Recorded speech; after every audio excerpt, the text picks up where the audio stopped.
Assalamualaikum warahmatullahi wabarakatuh. Kembali lagi di channel Kisah Warganet.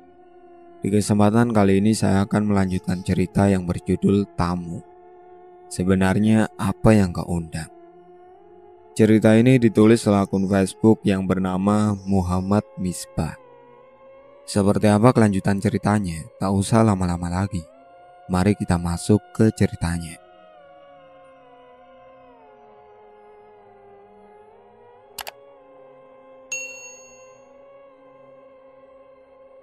Apa itu, Kak? Tanya si Salma sambil melihat ke langit-langit. Aku langsung narik tangan dia dan ngajak dia pergi. Sal, ayo kita ajak semua orang keluar dari sini. Tidak ada waktu lagi. Aku dan Salma lari ke bawah.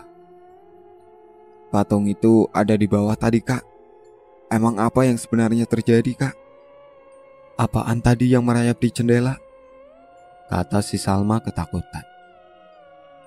Bibiku dan nyokapku terlihat sedang asik bermain dengan Rasya. Sementara itu bokapku dan paman Roy masuk ke rumah. Pas aku turun ke ruang tamu, aku terkejut. Kenapa ada mereka di sini, Sal? Kataku panik. Sasa, sudah lama gak bertemu. Sapa bibiku. Tuh ada kakak Sasa. Lihat Rasya, tuh kakak Sasa. Lanjut bibiku sambil ngarahin Rasa ke arahku. Mobil bibi mogok, jadi mereka terpaksa menginap dulu di sini, Kak. Terus kita harus gimana? Si Salma bikin aku bingung aja. Yang bikin aku terkejut dan khawatir adalah Rasya. Bayi kecil ini, dia bakalan dibunuh juga. Dia hanya bayi tak berdosa. Kenapa kalian ada di sini? Aku berteriak kencang ke arah bibiku dan Rasya, hingga Rasya menangis. Lalu dengan cepat bokapku menampar pipiku. Dasar gak sopan, kesal bokapku. Kalau gini, mending kamu dikurung aja di kamar.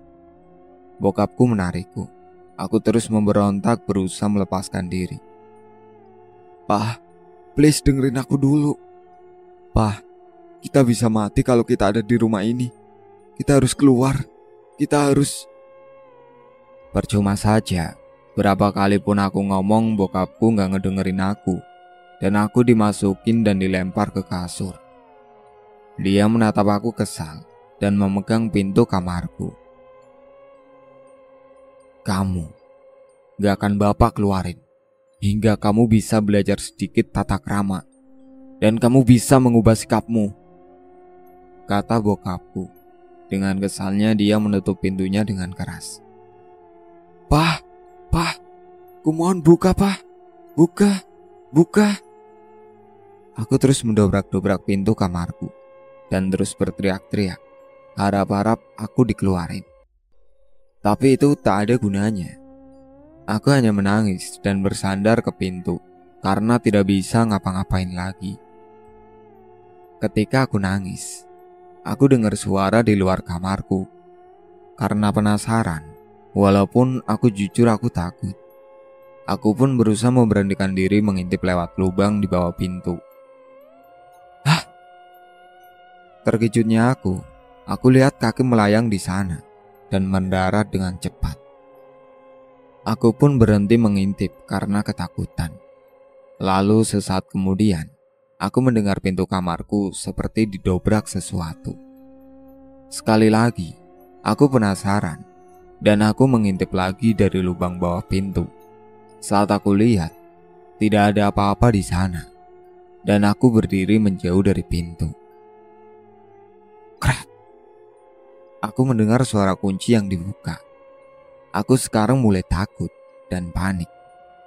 Perlahan pintu terbuka dan aku melihatnya. Sosok itu begitu seperti perempuan, tinggi, melotot ke arahku dengan tersenyum lebar. Karena aku panik, aku pun mendorong pintu itu supaya dia tidak masuk ke kamarku. Tapi makhluk itu terus mendobrak-dobrak pintu, berusaha masuk. Aku menjerit-jerit berusaha menahan pintu itu. Kenapa lagi dengan Sasa? Dia teriak-teriak gitu. Tanya nyokapku ke bokapku yang baru saja sampai ruang tamu. Sepertinya kejiwaannya udah mulai terganggu. Dia bilang kita semua akan mati. Dia benar-benar gila. Dia benar-benar gila jika dia serius mengatakan hal itu. Bokapku sepertinya benci banget sama aku. Dia harus dikurung hingga dia bisa mengetahui kesalahannya dan memperbaiki diri, lanjutnya. Tapi bukannya itu berlebihan. Walaupun begitu juga dia anak kita. Nyokapku mulai marah. Bibiku dan Paman Roy tampaknya merasa kehadiran mereka benar-benar di waktu yang tidak tepat. Mereka cenderung sering menundukkan kepala mereka. Kak, maaf ya, kita datang di saat yang tidak tepat. Kalau begitu, kami pulang aja, kata bibiku pelan sambil menggendong Rasa. Gak usah, gak apa kok, kalian nginep aja di sini, kata bokapku tenang. Salma terlihat berusaha berbicara, namun dia menahannya. Bokapku yang melihat Salma langsung bertanya padanya. Kamu kenapa? Tanya bokapku. Tadi aku melihat sesuatu merayap di jendela kamarnya Kak Sasa. Dia merayap ke atas rumah kita. Kata Kak Sasa, itu adalah iblis yang akan membunuh kita semua, kata Salma dengan wajah ketakutan dan menatap tajam ke arah jendela. Aku benar-benar tidak paham. Ada apa sebenarnya ini, Kak? Kata bibiku kebingungan. Salma, kamu jangan ikut-ikut kakakmu.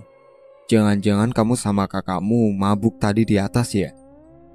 Bokapku benar-benar asal ceplos saja saat itu. Kalau Kak Sasa benar gimana? Lanjut Salma. Salma, ibu gak ngerti maksudnya. Apa yang... Nyokapku bertanya, namun beberapa saat kemudian terdengar sesuatu. Brak! Sesuatu yang berjalan menuju ke arah mereka. Sesuatu itu terdengar berjalan, lalu merayap dengan cepat di atas mereka. Mereka terdiam dan saling tatap dengan wajah ketakutan. Salma memberanikan diri untuk menengok ke atas. Salma menengok ke atas sambil ketakutan. Tapi di atas sana tidak ada sesuatu.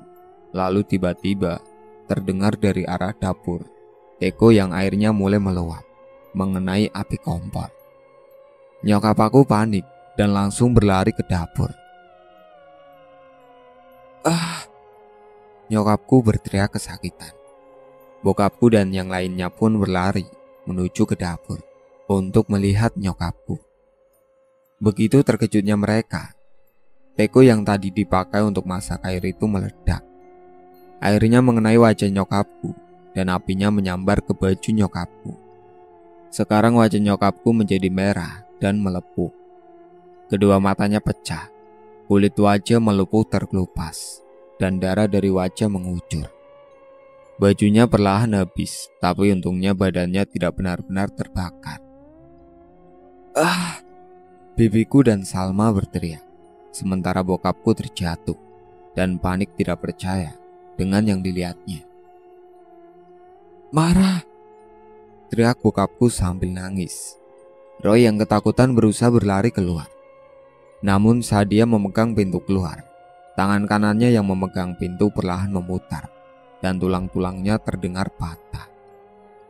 Tangan kanannya perlahan berputar dan akhirnya tangannya terbalik. Roy berteriak sambil mundur perlahan dan kesakitan. Tangan kirinya memegang tangan kanannya. Bibiku yang melihat suaminya yang tangannya terbalik menjerit, lalu menaruh Rasya di sofa. Bibiku pun berlari mendekati Roy. Roy, teriak bibiku. Nyokapku yang kesakitan karena wajahnya hancur pun terjatuh ke lantai. Dan semua barang yang ada di dapur bergerak dan bergetar perlahan. Pisau, piring, sendok, dan garpu berjatuhan dari tempatnya. Lalu tiba-tiba semua berhenti bergerak. Marah! Bokapku mendekati nyokapku yang pingsan. "Marah, ada apa ini? Apa yang terjadi padamu? Kenapa ini? Ada apa ini?" Bokapku kesal dan langsung mengamuk, mengobrak-ngabrik semua barang di sana. Salma menatap beberapa pisau yang bergetar di depan bokapku. "Ayah!" Salma teriak. Lalu pisau-pisau itu perlahan mengarah dengan sendirinya ke arah bokapku. Sret. "Awas!" Salma berlari ke arah bokapku dan mengorbankan dirinya. Salma menyelamatkan bokapku dari pisau-pisau yang melesat seperti tembakan pistol ke arahnya. Salma tertusuk pisau-pisau secara terus-menerus yang mengarah ke sekujur tubuhnya. Matanya, mulutnya, payudaranya, perutnya. Secara terus-menerus hingga darah terus mengalir dari tubuhnya. Tetapi anehnya dia tetap hidup dan berteriak kesakitan. Bokapku lemas tak berdaya. Sementara itu dari atas, aku tersiksa. Aku mendengar teriakan-teriakan semua orang yang ada di bawah, disiksa habis-habisan. Ini neraka. Teriakan dari bawah terdengar begitu jelas dan membuatku stres. Aku seperti sedang berkunjung ke pintu neraka. Semua orang di ruang tamu disiksa habis-habisan. Di sana aku gak tinggal diam. Aku melihat jendela karena merasa jalan pintu kamar gak aman. Aku memutuskan untuk keluar melalui jendela kamarku. Aku dengan sigap mengeluarkan baju-baju dari lemariku. Aku ikat baju-baju dan tirai yang gak kepakai menjadi tali yang panjang. Aku terengah-engah sambil menangis dan teriak-teriak. Aku terus mengikat-ikat hingga akhirnya menjadi panjang. Aku pun berdiri dan berlari menuju jendela. Aku membuka jendela dan menurunkan tali ke bawah. Sementara aku mengikat tali ke sesuatu yang aku kira bakalan kuat jika diturunin sama aku. Aku pun mengikat ke kaki ranjang kasurku. Setelah itu sambil terengah-engah, pintu kamarku terbuka perlahan. Si anjing, setannya masuk dan merayap ke arahku sambil geleng-geleng kepala dengan kencang. Aku panik dan langsung turun ke bawah. Untungnya talinya benar-benar kuat waktu pertama kali aku turunin. Tapi gak semudah itu. Tapi setan itu ikut turun lewat tali dan merayap menghampiriku sambil geleng-geleng kepala. Alhasil, karena bebannya terlalu berat, talinya putus dan aku terjatuh dari lantai 2. Teriakku. Brak. Aku terjatuh di antara semak-semak di sekitar rumahku. Aku terjatuh ke tanah. Untungnya aku hanya pingsan waktu itu dan sedikit pendarahan di kepala. Sementara itu si Salma terjatuh ke lantai. Nyawanya tidak bisa diselamatkan dikarenakan pendarahan yang hebat. Walaupun begitu badannya masih bergerak-gerak sekarat. Bokapku terjatuh lemas, seakan tidak percaya dengan apa yang terjadi saat itu. Dia kebingungan dan mendekati mayat Salma lalu menangis. Bokapku pun berbalik menatap tubuh nyokapku yang pingsan di sampingnya. Sementara itu di ruang tamu, Roy didekati oleh bibiku yang begitu panik melihat kondisi Roy. Lalu dari luar terdengar suara teriakan. Itu adalah teriakanku yang terjatuh dari lantai 2. Bibiku terkejut dan menatap jendela. Dia berjalan menuju jendela dan membuka tirai. Dia panik saat dia melihat kakiku dan berusaha membuka pintu. Namun pintu keluar benar-benar tidak bisa terbuka sama sekali.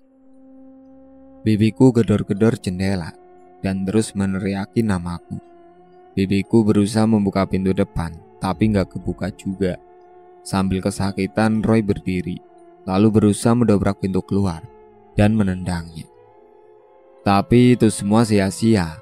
Pintu terkunci dan hampir tidak bisa terbuka ataupun dihancurkan.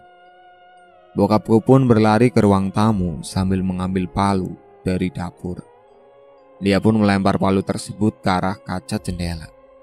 Namun yang terjadi adalah palu itu malah memantul kembali ke arah wajah bokapku. Alhasil palu melukai kepala bokapku hingga mengeluarkan darah. Bibiku terkejut dan menutup mulutnya dengan tangan kirinya. "Sebenarnya apa yang terjadi di sini?" tanya Roy sambil menangis. Bibiku jongkok sambil nangis dan terlihat frustasi. Di samping itu, Rasya terdengar menangis. Saat itu bibiku ingat sama Rasya, dan saat bibiku akan melihat ke arah Rasya, Rasya sudah dipeluk setan cewek itu dan dibawa pergi merayap ke lantai 2 dengan cepat. "Rasya!" Bibiku teriak histeris dan berdiri berusaha mengejar setan itu. Tapi saat dia berlari, bibiku terembas ke tembok langit-langit. Namun tidak sekali, badannya digedor-gedor ke tembok terus-menerus dan perlahan keluar asap yang memperlihatkan setan itu mencekik bibiku. Setan itu berteriak bising dan terus menggedor-gedorkan badan bibiku ke tembok. Setelah itu, setan itu melepaskannya dan merayap pergi. Bibiku terjatuh ke lantai dan pingsan. Roy, sebagai sang ayah, tidak membiarkan bayinya dibawa makhluk itu. Dia berlari ke lantai 2 dan mencari-cari setan itu. Setan itu terlihat merayap di langit-langit, tetapi rasa tidak ada pada setan itu. "Sial, di mana bayiku?" teriak Roy sambil berputar-putar dan mencari keseluruhan kamar di lantai 2. Namun Roy tidak dapat menemukan Rasya. Bokapku menggendong bibiku ke sofa sambil memperhatikan sekeliling. Lalu bokapku ke dapur dan menggendong nyokapku juga ke sofa. Roy kembali dari atas dengan wajah putus asa. Tampaknya dia tak berhasil menemukan Rasya sama sekali. Bokapku duduk sejenak di kasur sambil terlihat berpikir keras. "Kita harus keluar secepat mungkin," kata bokapku. Lalu seperti sebuah keajaiban, pintu depan terbuka dengan sendirinya. Dari pintu itu masuk seseorang misterius memakai jubah hitam, dan dia berkata kepada Roy dan bokapku, Keluar mana? Padahal keseruan ini baru saja akan dimulai," kata orang itu santai. Mataku terbuka. Aku terkejut sekali. Di sini gelap banget, tidak ada cahaya sedikit pun. Aku benar-benar panik dan berusaha untuk berdiri, walaupun merasakan sakit di kepalaku. Di mana ini? Apa aku mati?" kataku panik dan memperhatikan sekeliling. Saat aku memperlihatkan sekeliling, aku melihat sebuah cahaya putih seperti sebuah lampu, dan di bawah cahaya itu ada suara bayi yang menangis. "Rasya, apa itu Rasya?" Tak lama setelah itu dari kegelapan muncul sebuah tangan yang panjang dan membawa Rasya pergi. Aku pun berusaha mengejar tangan itu, tapi tangan itu menghilang. Sial. Perasaan aneh mulai muncul di belakangku. Karena aku takut, aku pun berlari ke arah cahaya. Aku memperhatikan sekitar dari tempat bercahaya itu. Aku gak tahu apaan itu. Tapi tiba-tiba tangan-tangan panjang itu memeluk dan meremas-remas payudaraku. Terus aku ditarik ke sebuah cahaya dan akhirnya aku terbangun.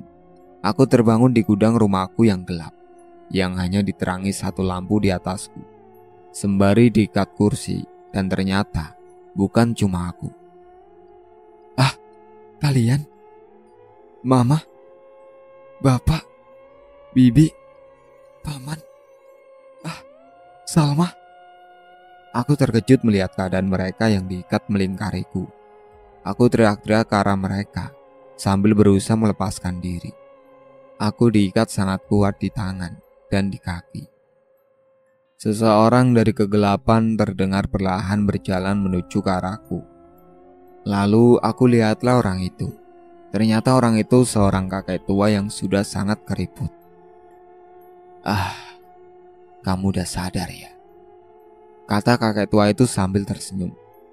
Aku tatap tajam dengan wajah kesal. "Siapa lo? Apa yang lo mau?" sentakku. Kakek tua itu berjalan mendekat dan mendekatkan wajahnya ke arah wajahku. Kini wajahnya semakin dekat dan dia menjilati wajahku. Tangannya perlahan meraba-raba tubuhku dan meremas-remas payudaraku. Aku gak terima dengan perlakuannya. Aku gedorin kepalaku ke wajahnya. "Bangsat loh!" teriakku. Kakek tua itu mundur kesakitan, tetapi dia malah tertawa. "Berani sekali ya kamu. Apa yang lo lakuin sama keluargaku? Apa yang lo lakuin? Siapa lo?" Aku terus berteriak padanya. Semua kata-kata kebun binatang terus berkeliaran. Umbatan-umbatan mengindahkan suasana yang mencekam ini. Orang itu menatapku bosan. "Kau begitu membosankan," katanya santai. Saat itu satu persatu keluarga aku terbangun dari pingsannya, kecuali Salma. Dia telah tewas bersimbah darah. Saat nyokapku bangun dia kaget. Dia teriak-teriak, gelap. Iya, dia menjadi buta. "Kenapa ini? Chris, aku kenapa?" teriak nyokapku. "Kau tidak apa-apa sayang, kau akan baik-baik saja." Bokapku berusaha menenangkan. "Kita ada di mana? Apa yang terjadi?" "Roy, kakak," teriak bibiku sambil menangis. Mereka memberontak berusaha melepaskan diri dari ikatan kursi. Sementara Roy menatap tajam kesal ke arah kakek tua itu. Kakek tua itu pun menatap tajam dia. Kakek tua itu pun pergi ke arah kegelapan. Kembali lagi membawa 2 buah pisau dan menusukkannya ke kedua mata Roy. "Bangsat lo. Anjing lo setan," umpat Roy sambil teriak sakitan. Lalu kakek tua itu mencabut satu pisau dari matanya dan membukakan mulut Roy. Setelah itu kakek tua itu menarik lidah Roy dan menusuk lidahnya dengan pisau. Kakek tua itu menarik pisau tersebut dengan paksa hingga lidah Roy menjadi terbelah 2. Semua orang berteriak melihat apa yang dilakukan kakek tua itu kepada Roy. Dan juga teriakan histeris bibiku ketika melihat suaminya disiksa. Bibiku seperti berusaha berteriak. Jangan berteriak. Dia bisa membuatmu seperti Roy. Karin, jangan," tegas bokapku ke bibiku yang sedang menahan dirinya. Bibiku masih berusaha untuk tidak berteriak, sementara kakek tua itu menatap ke arahnya sambil mencabut satu pisau lagi yang ada di mata Roy. Tapi karena saking kesalnya, bibiku akhirnya berteriak, "Bangsat, bau tanah lo," umpat bibiku sambil teriak. Kakek tua itu hanya terdiam, menatap tajam, tidak melakukan apapun. Sisi ruangan hening. Tiba-tiba lampu gudang kedap-kedip kencang, sementara kakek tua itu masih menatap tajam bibiku. Kita panik dan melihat sekeliling dan ke arah lampu itu. Lalu saat itu muncullah sinar merah dari bawah lantai dan di setiap kursi. Cahaya itu melingkari kursi tersebut. Kakek tua itu mendekati bibiku. Stop!" teriak bokapku. Kakek tua itu sangat dekat. "Aku tidak mau melakukan itu lagi. Tapi kau berhak menerimanya." Tawa jahat kakek tua itu. "Tenang aja, aku gak akan terburu-buru melakukan itu." Tiba-tiba terdengar suara bayi. "Rasya," kata bokapku pelan. Bibiku ngamuk-ngamuk dan terus berteriak, "Mana anak saya? Kau apakan dia? Di mana dia?" Kakek tua itu terlihat menghela nafas. "Sebentar, aku akan mengurus anakmu. Tapi aku ingin ngopi dulu," katanya lalu pergi dari gudang. "Di dapur kalian ada kopi kan?" lanjutnya. Kakek tua itu pun pergi meninggalkanku sama keluargaku. Sewaktu kakek tua itu pergi, bokapku menatapku. Aku udah tahu apa maksud dari tatapan itu. Dan akhirnya aku pun menjelaskan. Setelah lama sekali menjelaskan, bahwa aku dan doiku masuk ke tempat ritual dan diberi boneka. Lalu boneka itu yang mengundang arwah dan orang itu. Bokapku malah makin gila. Dia marah-marah, teriak-teriak. Ini semua salahku. Dia bilang ini semua salahku. Udah dibilangin jangan pacaran sama orang gak bener. Kalimat itu yang terlontar terus-menerus dari bibirnya. Kakek tua itu sepertinya keganggu dengan suara bokapku. Sambil memegang gelas dan merokok, kakek tua itu menjelaskan beberapa hal. Jadi kamu percaya saja dengan artikel yang ada di internet? Internet tidak selalu benar. Mereka hanya ingin popularitas saja. Kakek tua itu menaruh gelasnya dan mengeluarkan patung penari dari sakunya. Patung ini bukanlah penyebab ini semua. Jelas kakek itu sambil menatapku. Sasa hanya bengong kebingungan. Lalu apa? Tanyanya. Kakek tua itu perlahan berjalan ke arahnya dan menjelaskan lagi. Dari awal, aku sudah mengincarmu, Sasa. Hah? Dari mana lo tahu namaku? Teriak Sasa. Sini, lihat wajahku. Sini. Kakek tua itu memperlihatkan sebuah keajaiban. Wajah si kakek itu mengeluarkan debu-debu yang perlahan menampakkan wajah aslinya. Dan ternyata sosok kakek tua itu adalah... Tidak mungkin. Kenapa? Apa maksudnya? Apa maksudnya ini, Ronald? Aku terkejut sekali bahwa dalang dibalik ini semua adalah doiku. Aku benar-benar tidak percaya dengan semua kejadian ini. Rasa penyesalan tentunya yang aku rasakan. Aku tidak menuruti kata nyokap dan bokapku. Jika dari dulu aku tidak ikut pergaulan seperti ini, mungkin kejadian seperti ini tidak akan pernah terjadi. Kenapa? Kenapa lo lakuin ini? Kenapa? Kenapa? Aku stres dan berteriak-teriak kesal. Sementara bokap dan bebiku menatap Ronald dengan sinis. Kenapa kalian menatapku seperti itu, Tanyanya santai sambil menghisap rokoknya dan mengembuskan asapnya. Lo emang bangsat, Ronald. Bangsat lo. Bangsat lo, anjing. Umpat Sasa. Gak malu kamu ngomong kasar di depan bokap lo yang temperamental kayak gitu? Gak takut lo? Ajak Ronald sambil tersenyum tipis. Apa kamu bilang, Ronald? Bokapku terlihat semakin kesal dan melihat sikap si Ronald. Aku pacaran. Berhubungan cuma mau asik-asik aja. 1 tahun ngerasain punyamu. Aku udah bosan. Dan iya, masalah ritual itu sebenarnya benar. Aku akan mengorbankan kalian kepada iblis demi kekalnya kehidupanku, kata Ronald angkuh. Kamu manusia. Tidak ada manusia yang akan kekal di dunia ini. Jika sudah waktunya, kamu juga akan mati. Tuhan pasti akan memusnahkanmu. Aku yang tadinya peduli sama dia, nangis untuk dia, cinta mati sama dia, mendadak penuh benci dan dendam. Manusia. Aku tidak sama seperti kalian.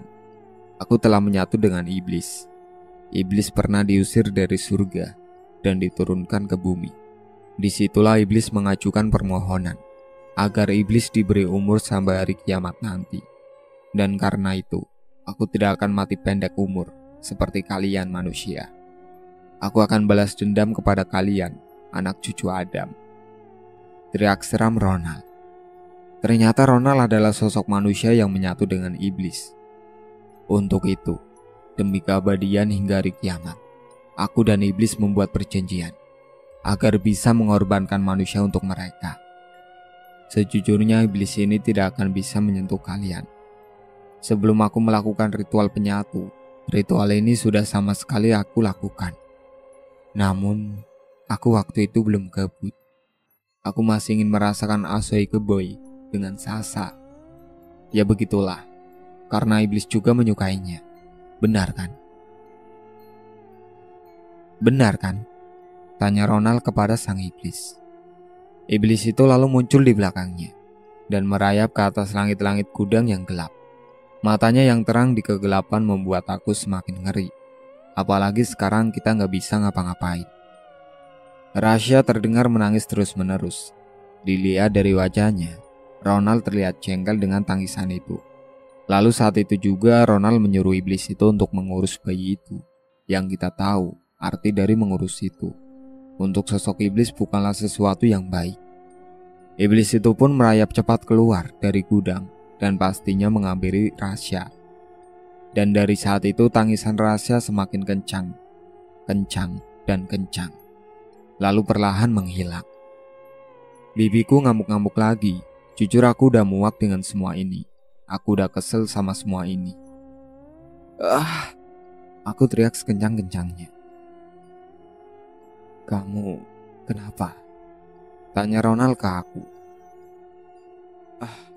Gak kenapa-napa. Aku menatapnya sambil tersenyum kecil. Aku udah kehabisan banyak waktu.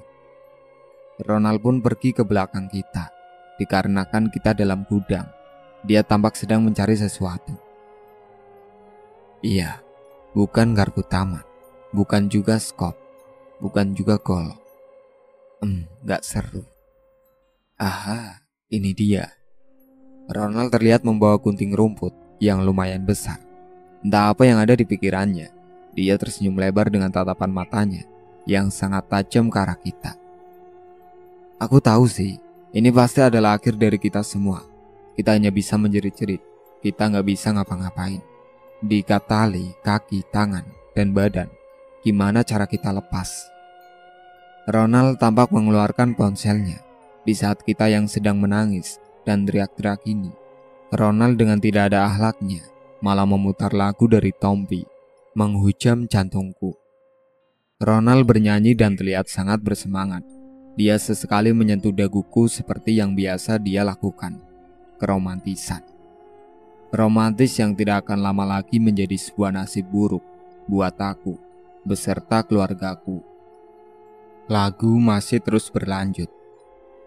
Ronald terus bernyanyi dan dia terlihat perlahan mendekati pamanku. Dia buka lebar-lebar gunting dan menempatkannya di antara leher pamanku. Udah kebayangkan apa yang akan Ronald lakuin.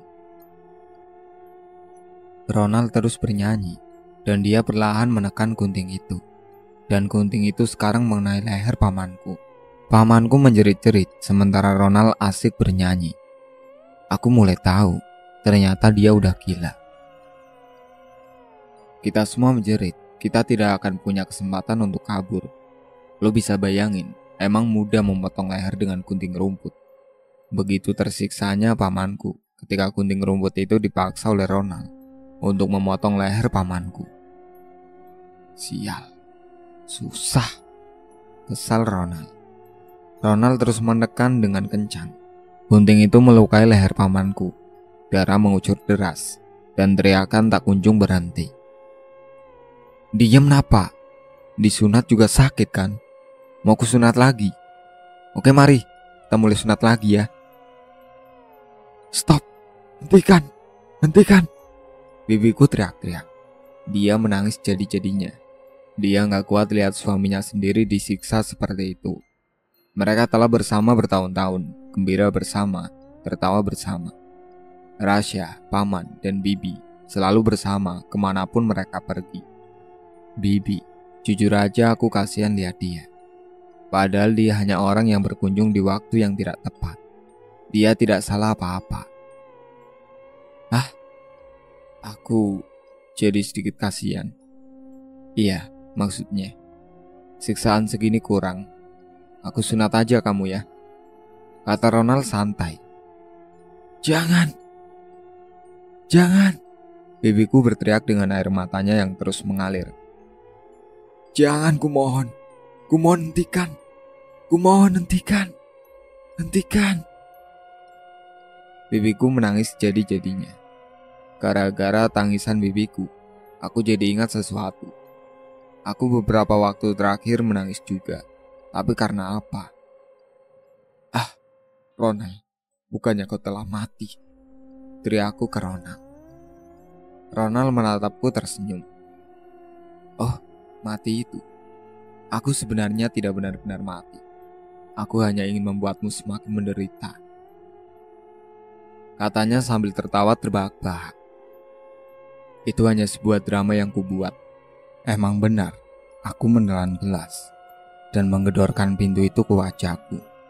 Sebenarnya aku ingin memperlihatkan juga bahwa keabadian yang diberikan iblis itu kepadaku sangat terbukti. Luka sedikit seperti itu bukan apa-apa untukku, Sasa. Jelas, Ronald. Jadi, kau menipuku? Tanya Sasa kesal. Tentu. Dan sekarang, kalian. Tiba-tiba, terdengar sebuah tembakan. Hah? Apa? Kami semua kaget. Tiba-tiba terdengar tembakan, dan tembakan itu sepertinya menembak kepala Ronald. Ronald berbalik ke arah pintu gudang, dan dia terjatuh ke lantai.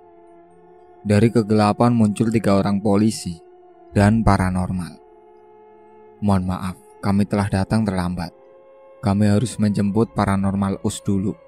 Kami dengar di teleponmu bahwa ada seseorang yang bersekutu dengan iblis untuk membasmi kalian, kata para polisi itu.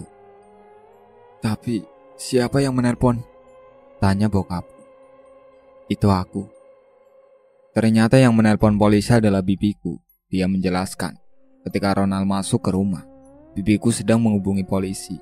Dan kebetulan saat itu, Ronald sedang membicarakan tentang masalah iblis dan persekutuan. Tampaknya dari ponsel itu polisi mendengarkan pembicaraan Ronald. Sebelum keluar aku dipukul hingga pingsan. Tentu saja bibiku menyembunyikan ponselnya di belakang tubuhnya saat menelpon. Sepertinya kita akan terbebas sekarang. Menurutku sih, tapi entahlah, mendengar penjelasan Ronald tentang keabadian membuat aku ragu. Paranormal US sangat terkenal di kota. Ia telah berhasil mengatasi kasus yang berhubungan dengan iblis dan mengusir iblis itu dari rumah-rumah korban. Tapi apakah dia bisa mengusir iblis dari rumahku? Secara iblis yang paling iblis dari iblis adalah manusia itu sendiri. Ronald iblis berbentuk manusia, dan manusia tidak bisa diusir dengan ayat-ayat suci. Setelah Ronald terjatuh ke lantai tak sadarkan diri, polisi memborgol tangannya dan kakinya. Polisi juga melepaskan ikatan kita. Begitu bahagia kita bisa terbebas. Aku tak kuasa melihat suasana kali ini. Begitu banyak kesedihan atas meninggalnya pamanku yang kehabisan darah. Salma, Mama. Meninggalnya Salma dan nyokapku, bokapku terlihat menangis sejadi-jadinya sambil memeluk tubuh nyokapku dan Salma. Bibiku juga memeluk erat suaminya. Aku gak tahu, aku gak bisa menangis lagi setelah semua kejadian ini. Hah? Dia sadar. Ronald saat itu tersadar dari pingsannya. Kami memutuskan untuk pergi dan membawa mayat-mayat ke tengah rumah. Satu persatu kami membawa mayat keluargaku, sedangkan polisi masih menindih Ronald. Dan paranormal US seperti sedang melakukan pengeluaran iblis dari dalam diri Ronald. Baiklah, ayo keluar, teriak bokapku di ruang tamu. Terlihat ada 3 mobil polisi di luar dan 3 polisi. Mereka berlari ke arah kami. Tapi saat polisi itu mulai mendekat, dari arah samping tiba-tiba mereka diterkam oleh sosok makhluk. 3 polisi itu terjatuh ke tanah, dan 1 di antara mereka dicabik-cabik di daerah dadanya. Makhluk itu mengeluarkan jantung polisi itu, dan 2 polisi lainnya berusaha menembaki makhluk itu. Kita yang dari dalam rumah hanya melihat dengan wajah ketakutan dan terkejut. Dan suara aneh terdengar dari arah gudang. Suara aneh itu juga bersamaan dengan cahaya merah dan teriakan polisi. Para polisi terlihat terlempar dari ruangan itu, sementara paranormal US tampak berjalan keluar dari gudang tanpa kepala, lalu terjatuh. Karena panik, Kita memutuskan berlari keluar sambil menggendong mayat. Bokapku menggendong pamanku, aku menggendong adik, dan bibiku menggendong nyokapku. Kita keluar. Iya, kita berhasil keluar. Namun, hanya sesaat. Setelah tiba-tiba angin yang kencang berembus ke arah kita terdorong angin itu dan terlempar masuk kembali ke dalam rumah. Pintu rumah terkunci dan rumah kami sekarang berwarna merah. Iblis telah bangkit. Suara auman raksasa terdengar dari arah gudang, dan sebuah bayangan raksasa bertanduk terlihat jelas. Aku berpikir, sudahlah, kita berurusan dengan iblis, mau bagaimanapun juga. Jika saja dia kalahkan, nasib kita apalagi? Suara gergaji mesin terdengar, beserta langkah kaki. Kita memutuskan berlari ke atas lantai 2. Tunggu. Bagaimana dengan Rasya? Bagaimana dengan anakku? Pelarian kita sempat dihentikan karena bibiku khawatir dan menanyakan keberadaan Rasya. Walaupun begitu, kita sekarang sudah ada di lantai 2, berada di depan kamarku. Biar aku saja yang mencarinya. Bokapku menawarkan dirinya untuk menyelamatkan Rasya di bawah. Tapi aku tentu tidak setuju karena itu semua telah beresiko. Lantas di sana aku sama bibiku berdebat. Bibiku menyalahkan semua kejadian ini ke aku. Jangan Pak. Itu terlalu beresiko. Aku menahan bokapku.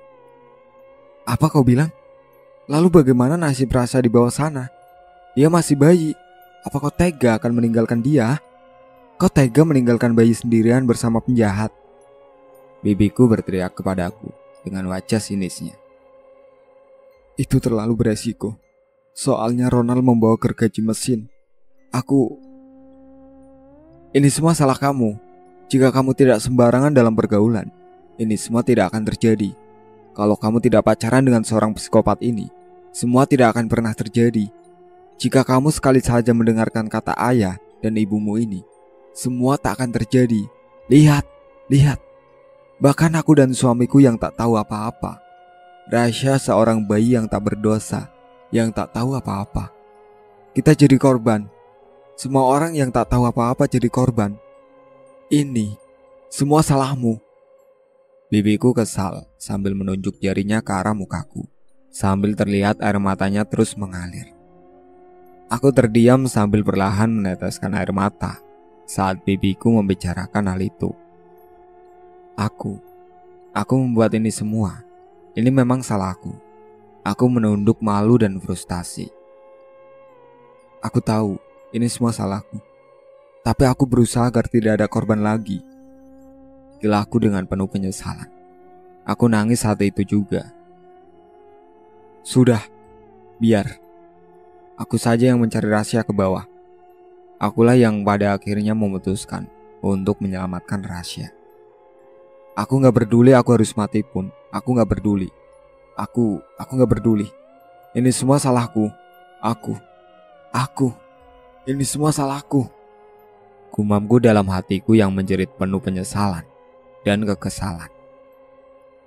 Sasa, jangan! Teriak bokapku. Begitu aku berada di lantai bawah, aku bersembunyi sambil memperhatikan sekitar. Aku lihat Ronald sedang memutilasi polisi-polisi itu. Polisi-polisi itu tampak berteriak-teriak tak berdaya saat tangan dan kakinya perlahan diputuskan oleh gergaji mesin.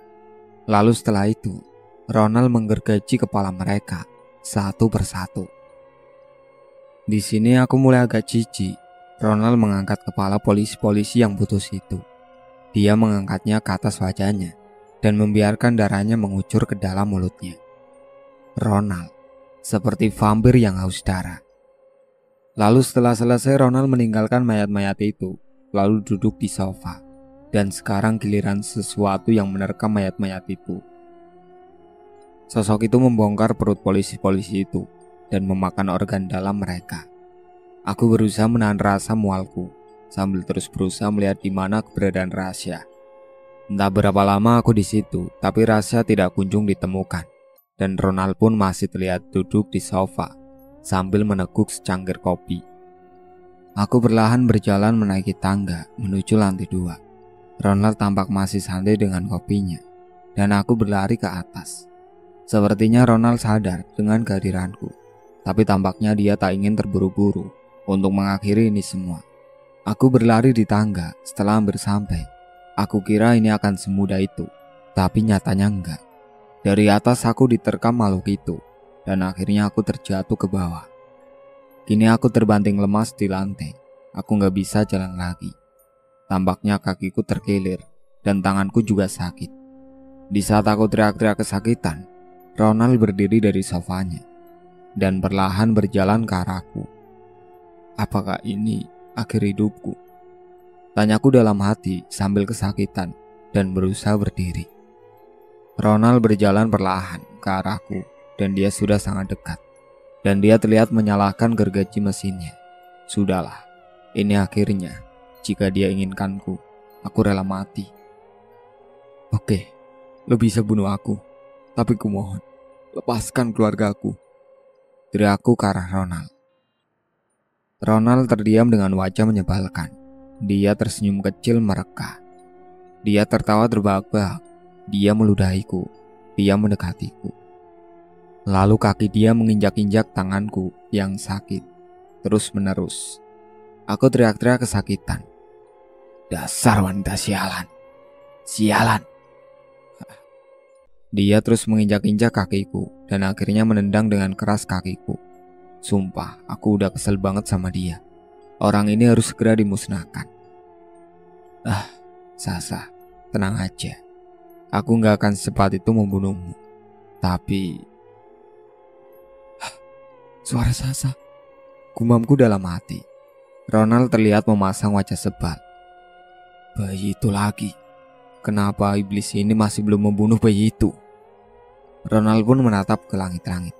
Dan terkejutnya aku, Rasya berada di atap dipangku oleh iblis wanita yang mengerikan. Tampak iblis itu menyusui Rasa.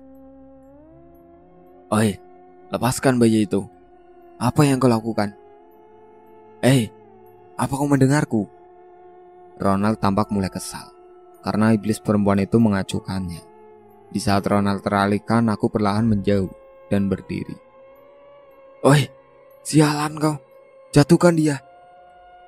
Atau kau kumusnahkan. Ronald semakin kesal dan mengangkat satu tangannya ke arah iblis wanita itu. Tampak iblis itu terlihat kesakitan dan Rasa pun dilepaskan. Saat Rasa terlepas dan akan terjatuh ke arah Ronald, aku dengan cepat mendorong tubuh Ronald dengan kuat dan menangkap Rasya. Ronald terjatuh di antara sofa.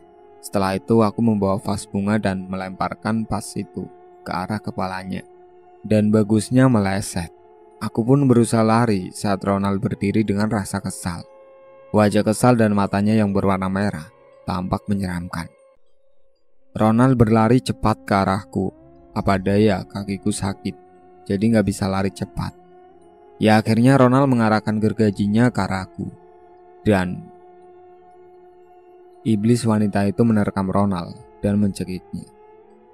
Ada apa ini? Rasya. Iblis itu berusaha melindungi Rasya.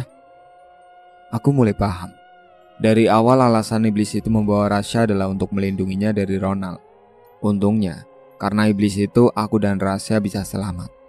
Aku pun dibantu bokap dan bibiku yang turun ke bawah. Akhirnya aku digendong bokap sementara Rasya dipangku bibiku. Ronald masih dicekik iblis itu. Kau mulai melanggar perjanjian kita. Kau berani menyakitiku setelah aku membuatmu bangkit di dunia ini. Kau sudah tidak berguna lagi. Ronald menatap tajam iblis itu. Dari mata Ronald keluar cahaya merah yang membuat iblis itu seperti melepuh dan seisi ruangan bergetar. Barang-barang berjatuhan dan ada seekor cicak yang jatuh ke kepala Ronald. Iblis itu hancur dengan sekejap dan terlihat abu-abu hitam mengintari Ronald. Ronald menyadari dirinya kejatuhan cicak dari atas. Dia pun mengambil cicak itu dan melemparnya. Kita melihat itu semua dari atas sambil memikirkan jalan keluar. Baiklah, kita akan keluar lewat tangga yang sudah ada di atap. Ayo, kata bokapku perlahan. Kita pun berlari ke arah atap sementara Ronald berdiri dan menyalakan kembali gergajinya. Ronald tampak berlari dengan cepat sambil menggeram dengan suara mengerikan. Kita masuk ke sebuah kamar yang mempunyai tangga untuk naik ke atap. Kita mengunci kamar itu, dan karena di kamar itu ada sebuah rak dan kursi, kita menghalangi pintu itu dengan kursi dan rak itu. Setelah selesai, kita pun naik ke atas. Tapi aku melihat sesuatu di sana. Kita sekarang ada di atap dan tangga sudah stay di sana. Dengan cepat tangga oleh bokapku diturunkan. "Baiklah, siapa yang pertama?" tanya bokapku panik. Lalu terdengar barang-barang yang hancur. Tampaknya Ronald sudah sangat dekat. Di saat itu bibiku lah yang pertama turun. Ia menitipkan Rasya ke bokapku. Kita selamat sepertinya sekarang. Tapi saat bibiku turun, karena mungkin ia panik, ia tidak menempatkan kakinya pada titian. Dia terjatuh sambil menarik tangganya juga. "Bibi!" teriakku panik. Bibiku pun jatuh dan tertimpa tangga. Kita sekarang bertiga, aku sama bokap, dan Rasya tentunya. Dia di bangku bokapku. Aku udah menyiapkan golok yang aku temukan di kamar tadi. "Haha, mau lari kemana kalian ah?" Kita sudah tersudutkan. Tidak ada jalan keluar lagi selain melawan, kataku sambil percaya diri. Ronald menatapku dengan senyum mengejeknya. "Haha, kau." Aku dengan cepat berlari ke arahnya dan menusukkan golok itu ke perutnya. "Rasain loh," umbatku senang. Aku berhasil menusuk perutnya. Darah terciprat ke muka dan rambutku. Tapi Ronald malah menatapku datar, tanpa rasa sakit sedikit pun. Dia pun mengarahkan gergajinya ke arahku. "Awas!" Bokapku menaruh Rasya dan berlari ke arahku. Aku tahu ini adalah penyelamatan yang bakal membutuhkan korban. Maka dari itu aku berpikir cepat. Dan satu-satunya jalannya adalah dengan cepat aku mencabut golok itu dari perutnya Ronald dan menusuknya ke anunya si Ronald. Ronald menjerit kesakitan. Tampak darah dan cairan aneh keluar dari celananya. "Rasain lo, mampus lo sekarang," umbatku sambil tersenyum ke arahnya. Bokapku akhirnya bisa selamat. Tapi sepertinya si Ronald tidak memperdulikannya. Rasa sakit itu mungkin hanya ia rasakan sementara saja. Dia tampak baik-baik saja setelah itu. Dia berlari dengan gergaji mesinnya dengan cepat sambil teriak. Bokapku melemparkan golok itu tepat mengenai wajah si Ronald dan melukai kepala bagian kirinya.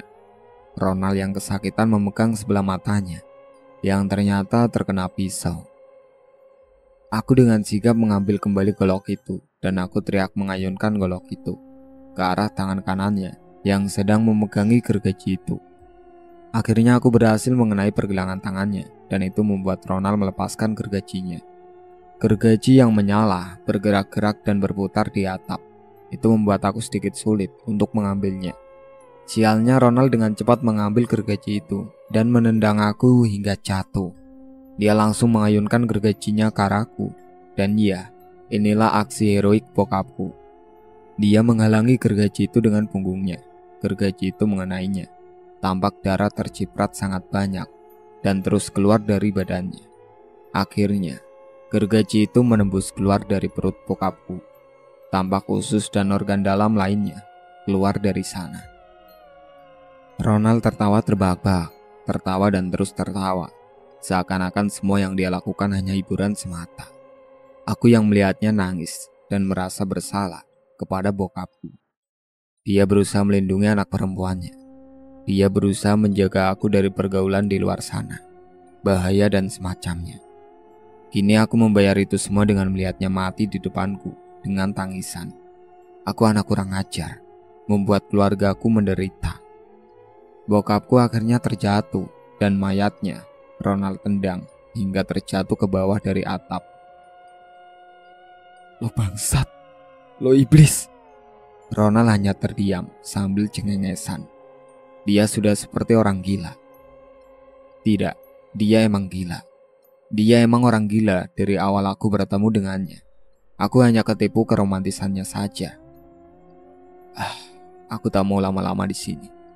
Aku akan mengakhiri ini dengan cepat.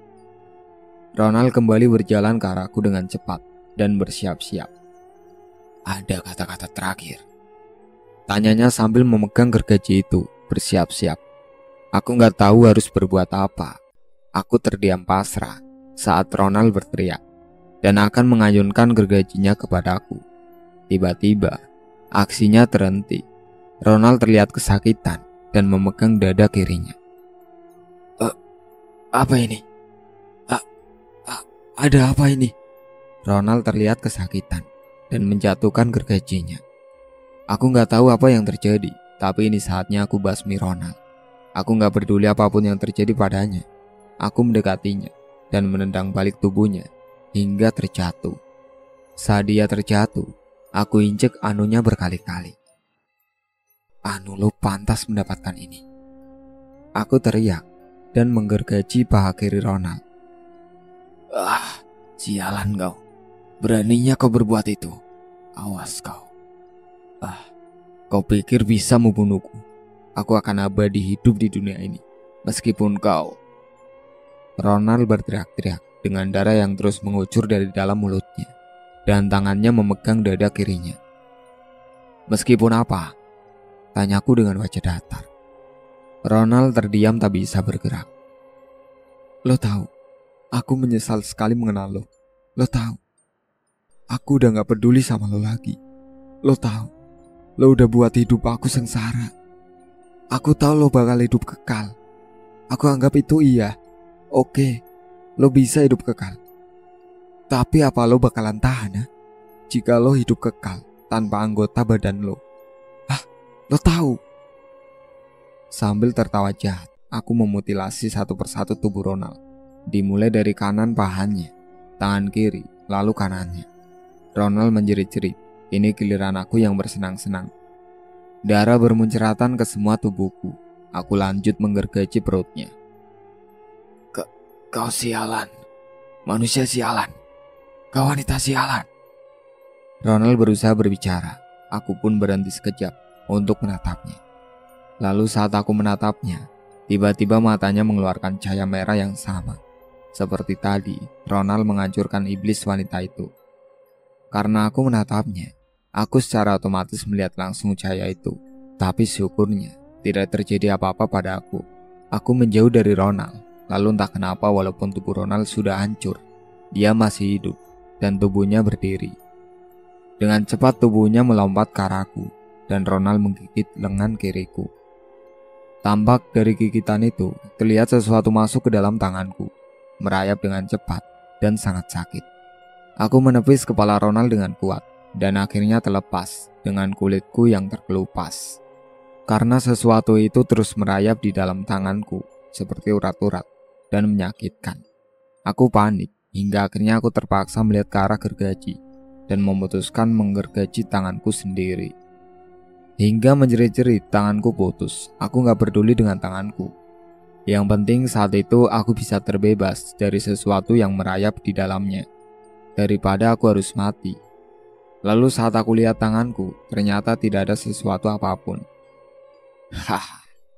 Itu hanyalah halusinasi saja. Kau tertipu. Apa? Apa lo bilang? Apa? Dengan rasa sakit aku tahan rasa sakit itu. Aku ambil lagi gergaji dan dengan sebelah tangan aku hancurin tubuh Ronald hingga tak tersisa. Lo mending gak pantas punya kepala. Aku gergaji semuanya, begitu dengan kepalanya hingga hancur. Setelah itu aku teriak-teriak. Ini adalah akhirnya. Akhirnya semua telah selesai. Teror ini akhirnya selesai. Ronald tidak terlihat hidup ataupun bergerak. Tubuhnya sudah seperti bubur. Tubuhku seperti mandi darah saat itu. Aku berhasil. Aku berhasil ngebunuh lo. Aku pun perlahan berjalan ke arah Rasya dan memeluknya. Aku turun ke bawah dan membuka pintu. Akhirnya semua telah selesai. Matahari tampak keluar dari peristirahatannya. Mobil polisi terlihat berdatangan. Kita berhasil, Rasya. Kita selamat, kataku pelan dengan penuh rasa senang. Aku perlahan menatap ke arah bibiku. Bibiku tampak masih bergerak. Dia masih hidup dan aku pun terjatuh. Sebelum akhirnya aku menutup mata. Aku melihat ke arah polisi dan juga Rasya dan tidak lupa melihat ke arah rumahku. Polisi tampak sebagian masuk ke dalam dan yang lain ada di sekelilingku. Bibiku pun diangkut oleh mereka ke sebuah mobil ambulan yang tidak lama datang setelah itu. Rasya dia dipangku oleh polisi juga. Aku lihat sesuatu di bajunya, seekor cicak yang berlumuran darah, dan cicak itu melompat dari baju Rasya dan merayap cepat ke jalanan. Aku juga dimasukkan ke dalam ambulan, dan inilah akhir kisahnya. Tahu kan kesalahan aku? Aku menjadikan dunia malam menjadi hiburanku, berkenalan dengan orang-orang yang bahkan tidak kukenal. Yang pasti harus kalian perhatikan, berhati-hatilah terhadap pergaulanmu. Karena bisa saja pergaulan lo merusak hidup lo. Mungkin gak akan seburuk hidupanku. Tapi aku hanya memperingatkan ke lo semua. Iya, jika kalian sayang sama orang tua kalian, keluarga kalian, teman kalian, dan hidup kalian, biar kalian gak seperti aku. Itulah akhir cerita yang berjudul Tamu, yang ditulis oleh Muhammad Misbah. Sekian dari saya. Wassalamualaikum warahmatullahi wabarakatuh.